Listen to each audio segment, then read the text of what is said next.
Here we are at the fire bridge. Encountered a hill giant and a couple of dire wolves on the way over here. Nothing too exciting. Our rings of fire resistance are going to protect us from the flames. We would otherwise take continuous damage as long as we were on here. There are a lot of unique enemies to be found on the fire bridge, and I might spend some time trying to grind a little bit of experience and gold on them to see if I can unlock anything a little more interesting in the shops before they become closed to us forever. And there's also one more secret dungeon here, which we're going to check out. So here we go. And yet again the music changes to become yet more intense. Alright, here is a fire giant and a pair of hellhounds. Lucia opens with a nice shot from her bow. And a nice sling stone from Grelden, or Dimsdale.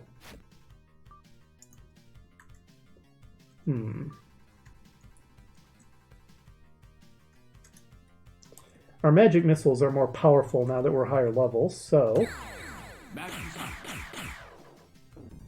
Oh, that was beautiful. 17 damage. Our magic missiles should now be doing 3d6 plus 3 damage, I believe. That's a tough fire giant, though, isn't it? And down he goes. Nice work, Draven. Now let's take care of his Hellhound pet. Hellhounds can breathe fire. They're pretty dangerous.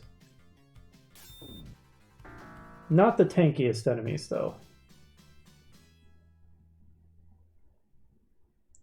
284 gold pieces, which is not a huge amount.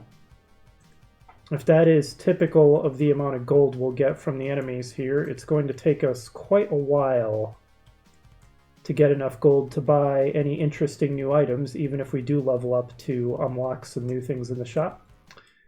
Salamanders.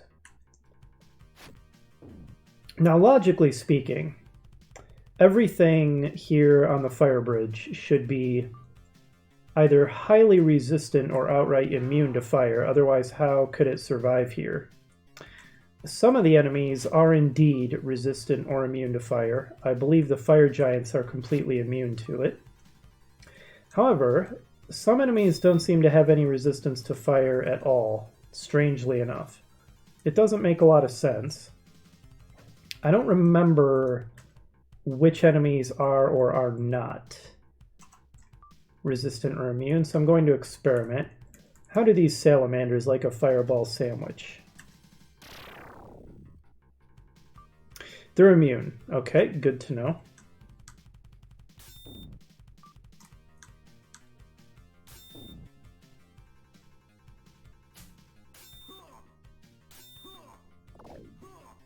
Surprised it got that many hits in on Dimsdale with his armor class. I'm going to go ahead and keep Draven back out of the fray then. We don't need him getting ripped to shreds by these things.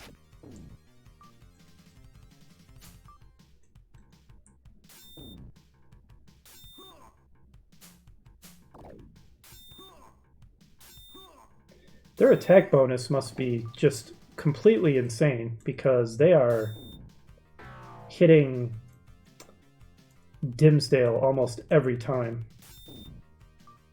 His armor class is respectable, so that's pretty wild.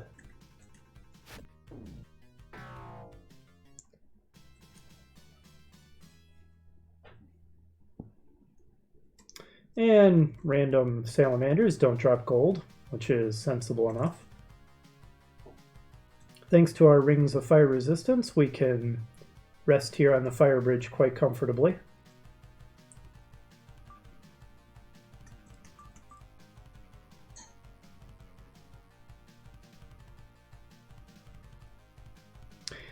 Pretty clearly it is the case that the encounter rate was tuned way up for the fire bridge because the fire bridge is a relatively small area. And the developers wanted you to be able to encounter a lot of the unique fire enemies here. Is this where the penultimate secret dungeon was? Yes. I am going to save before going in here, and I might end up reloading, depending on what happens here. Because it is possible for some severe garbage to happen in here. One of the things I don't like about older editions of D&D is undead, energy-draining type enemies. Not these, though. Not skeletons. They're too weak. But some enemies of this type are capable of permanently draining levels off of characters. I absolutely hate that mechanic. Some people defend it on the grounds that it makes them really scary. That, you know, few things are more terrifying to a player than permanently losing levels of experience.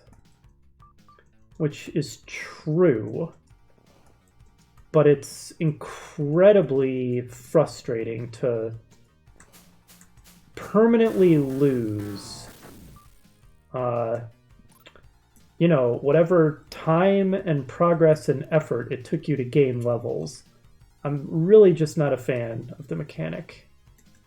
And if any of my characters get level drained in here, I will be reloading. Because I'm only showing this place off for the sake of being thorough. This is actually a garbage secret dungeon, because there's nothing in here except undead and level draining enemies. So basically the only thing that can happen in here is you can get screwed over. I want to determine whether I'm actually gaining experience for undead that I kill with turn undead. So let's see. Greldon has 28,727 to go.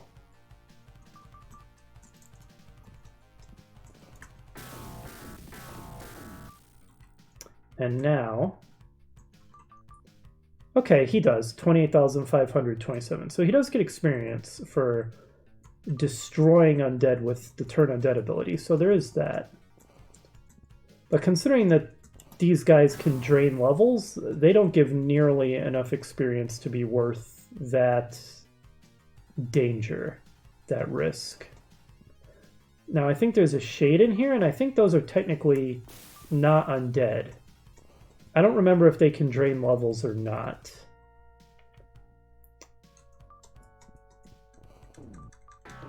Well, that one won't be draining any levels because it is vanquished. But yeah, this is the Halls of the Dead. Some kind of undead-filled crypt here on the fire bridge. Don't know what it's doing here. And like I said, not exactly a good reward for exploring here. Because the enemies aren't worth much experience and they can level drain you. So it's pretty crap all around. There's no treasure rewards or anything to be had here either. But it looks like we got through it without anybody getting level drained. Dimsdale is still 7. And Greldon is 7, and Lucia and Draven are still 6. So no one lost any levels, so no need to reload that, which is nice. And so now we've shown off this little secret dungeon. I don't recommend coming here. The rewards are terrible, and the risks are great.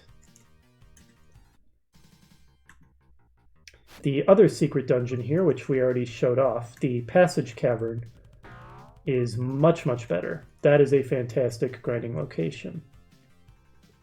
Funnily enough, Hellhounds are not immune to fire, I'm pretty sure. You would think they would be. But they are not.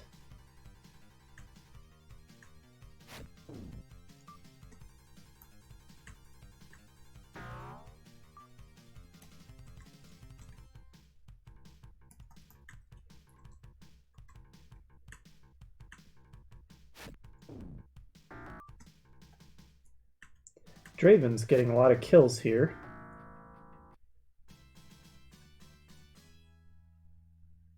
And Greldon got a lot there in the undead catacombs area. Oh, another hellhound, or rather fire giant and his hellhound pet. I almost said that backwards. Which would be kind of amusing, actually.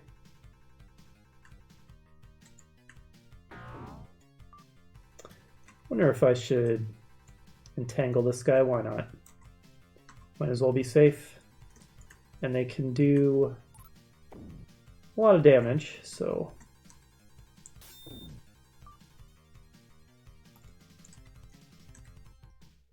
Keep Draven back where it's safe. Go ahead and throw out some more magic missiles while we're at it. Nice shot. 50 hit points on that fire giant. Man, that's a tough guy. I say that, but Dimsdale's sitting at a comfortable 59. He is, I've said this before, he's an unbelievable powerhouse with the hit point rolls he's gotten. Let's get Lucia in on this magic missile action.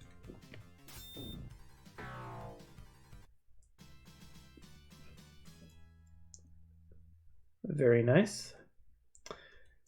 Still getting fairly weak amounts of gold.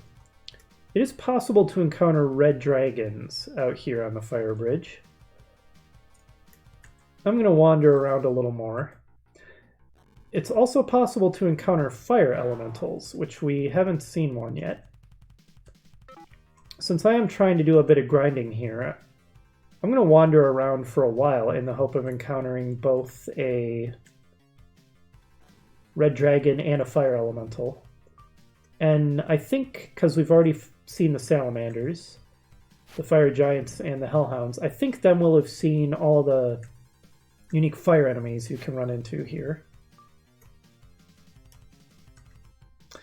Wearing plate armor, although it increases your armor class dramatically, it does certainly reduce your movement speed in overland combat.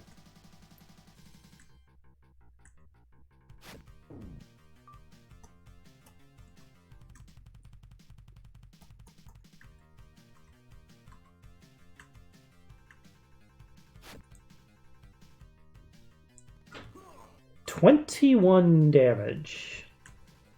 Not to be underestimated, those fire giants. Let's go ahead and entangle you then, if you're going to play rough with us. No more misbehaving from you. Sit there and die like a good enemy.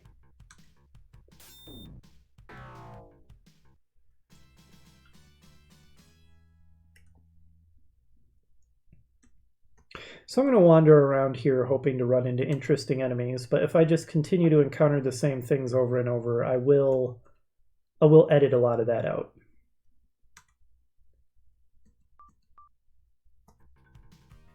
Here it is, a red dragon. Alright. We got initiative on him because we launched a ranged attack. I'm not going to just immediately entangle him. But I am going to unload powerful offensive spells in his face, because he is extremely dangerous. And if we end up just killing him through pure damage before he gets to act, then so be it. But I'm at least not going to cheese it with a hard disable. That armor class of his makes him hard to hit.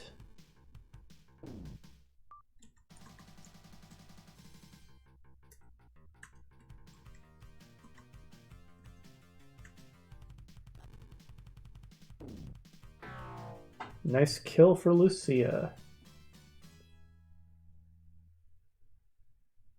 1,880 gold pieces. Now that is worthwhile. Killing red dragons in overland combat is certainly lucrative in terms of the treasure output.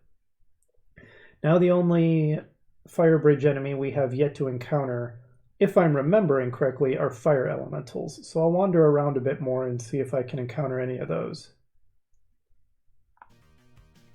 Another red dragon. I figured this is worth showing off again, even though we're likely to just slaughter him before he gets a turn again.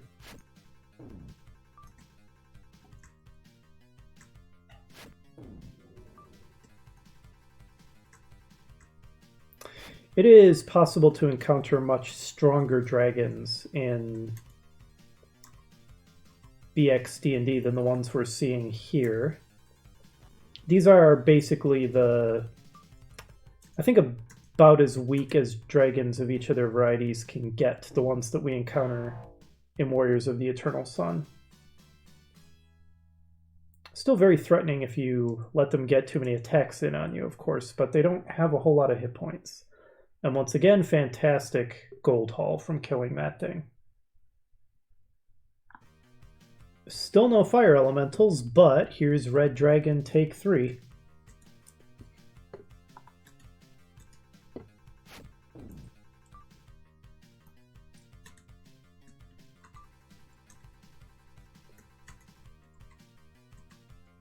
I've said this before, but the game really is too generous about giving you too many actions before the enemy gets to act if you attack them with a ranged weapon in overland combat. There's practically nothing that you can't kill as long as you get initiative on them by hitting them first with a ranged attack.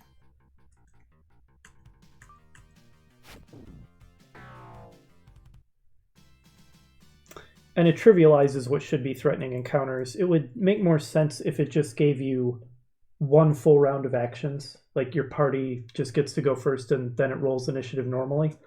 But instead it seems like it lets you attack over and over again. Like you get multiple turns before the enemy gets to act. It's a little unbalanced, but it is what it is. Red Dragon Take 4.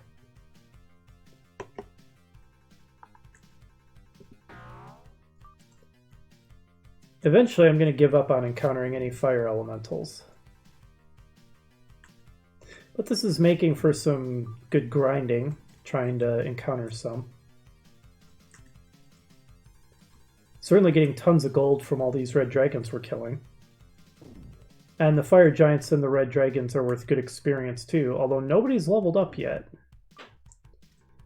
I guess we are a high enough level now that it takes a lot of experience. Experience tables in BXD&D are they exponential? Do they double every time? I'd have to double check. Certainly it's a very steep growth curve. That much I know for sure. Ooh, over 2,000 gold that time. We are cleaning up. Oh, and as it turns out, Lucia just gained a level. About time. Good hit point roll, too. Very nice. Lucia is now high enough level to memorize 3 first level spells. So I'm giving her 3 magic missiles because the enemies we fight now are high enough level that sleep is useless. And she scribed the Confusion Scroll, and we can now cast Confusion. And I'm going to do that because if that spell hits, in other words, if the enemies don't make their saves against it, that can be very good fun. Okay, I think this group of 3 Hellhounds might be good for demonstrating Confusion on.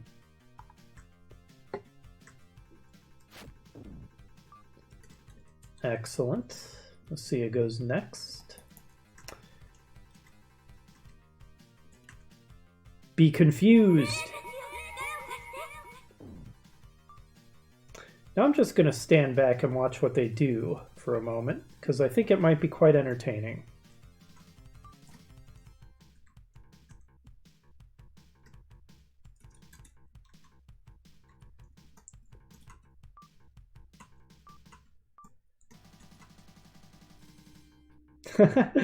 Oh, look at that nice little dance they got going on.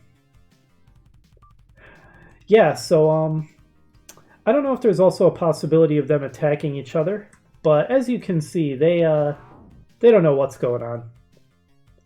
They're just wandering around like lunatics.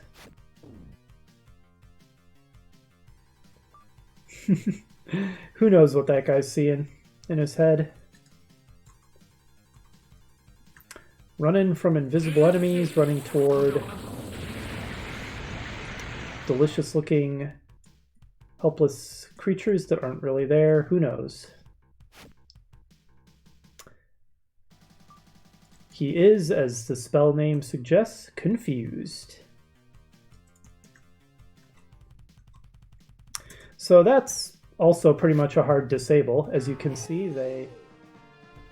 All right, another level up. Excellent. Yeah, that's another hard disable. These guys are not a threat to us while they're under the effects of confusion, and it affects an entire group of enemies. So it's a good spell, and it works against higher level enemies than sleep does. That was worth it. Good fun. I like the little dance they had going. Let's call it... Oh, Fire Elemental! So here's something ridiculous. A creature made out of living flame should be immune to fire, right? You would think so.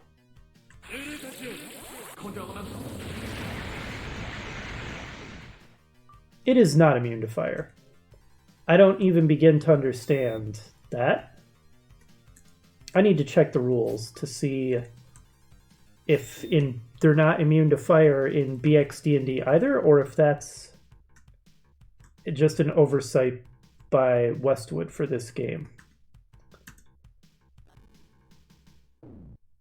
If it turns out that they're not immune to fire even in the pen and paper rules, then certainly that is something that I would house rule as a dungeon master, because that's just ridiculous.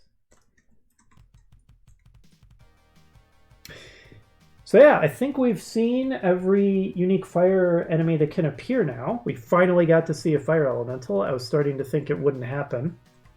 We demonstrated confusion. We killed a lot of red dragons and got a ton of money. I think that we can call this a success. Oh, and I was going to say that little dance that the Hellhounds were doing, let's call it the hot dog. But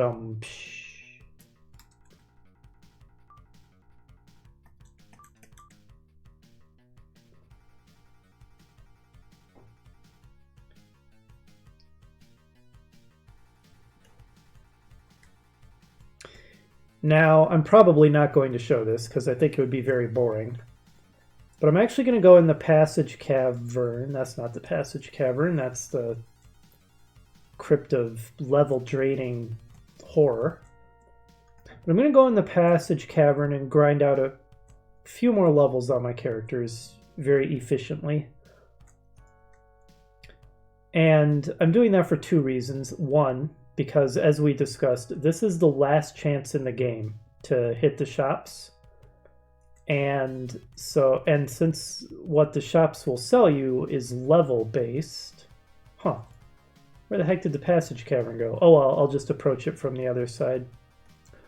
And since what the shops sell you is level based and not based on your progression through the story, the only way that I'm going to get them to sell more new stuff is by leveling up my characters. So that's reason one, I'm going to do some power leveling. Reason two is there are also level draining enemies in the story dungeon that we're about to enter. So they're not only in that little secret dungeon in there. And I want to have a couple extra levels on my party as a buffer, so that even if I get level drained by those enemies, I don't feel like I need to... Oh, that guy came out of the brush and ambushed me. I didn't even see him. So that even if I get level drained, I don't feel like I need to restart, that I can just continue and just suck it up.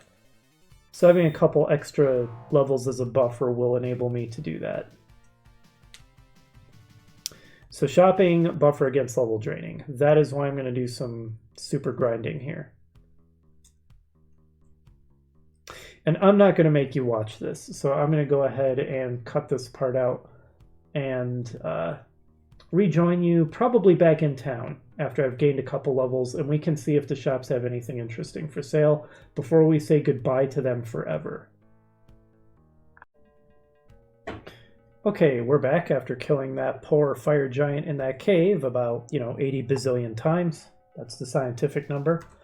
And I just gained 1 level on Dimsdale, on Greldon, and on Draven. So now Dimsdale is level 8, Greldon is 8, Draven is 7, and Lucia became level 7 after killing one of those red dragons. So everyone in the party is now either level 7 or level 8. Let's go see if the shops have anything interesting for sale, and if all the gold we got from killing those red dragons enables us to buy things, if there is in fact anything worth buying. Are you serious? Oh, there is a fireball for sale now, so that's good. For a second I was afraid that there was nothing that I wanted to buy here, but I'm definitely going to get a fireball scroll for Lucia, no question. Party gold is only 14,000 still, which isn't a lot, and the fireball costs over 5,000, but having both of my casters with fireball in their repertoire will be well worth that expense. I noticed that there were +2 shields for sale that I foolishly overlooked. Let us fix that oversight. Okay. And make sure that those are equipped.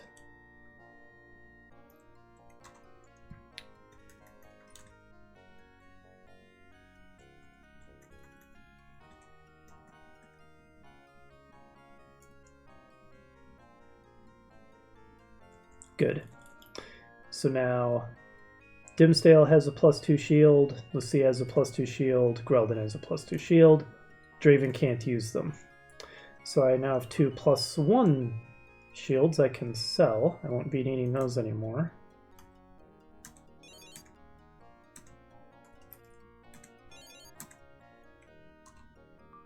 Excellent.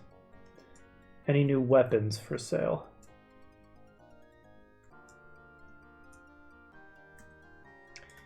No. Okay, I give up on the shops having new things for sale. Everyone in the party has leveled up, and there's just nothing new to buy here. So we're done. We're done with the shops. We're done grinding. We're done power leveling. We're going to go to the fire dungeon next and advance the story. And after we do that, the shops are going to be closed forever. And so anything that we can't get through other means, I'll just hex edit into my party's inventory. Death spell for sure. I don't think we'll become high enough level for anybody to be able to scribe that, but we'll at least cast it out of a scroll once so that we can see that in action and enjoy that. Let's go ahead and let Lucia scribe that fireball. Beautiful. So sorry, Dispel Magic and Haste, but you have just been superseded. Okay. And Greldon can now memorize 1 instance of Cure Serious Wounds. Between that and 3 instances of Cure Light Wounds, he's almost starting to become a healer. And Draven's loadout looks excellent to me. So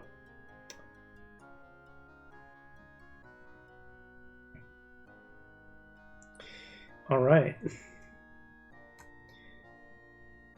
And with that, we're ready to go. So next time, I'll rejoin you back at the entrance to the fire dungeon. And we'll see if the Duke's mad demand that we see if we can find any allies at the end of a dungeon at the far side of a volcanic fire region pans out. It's a great plan. I'm sure it's going to work out fantastically. So hopefully you'll join me for that. Have a good one, everybody, and I'll see you next time.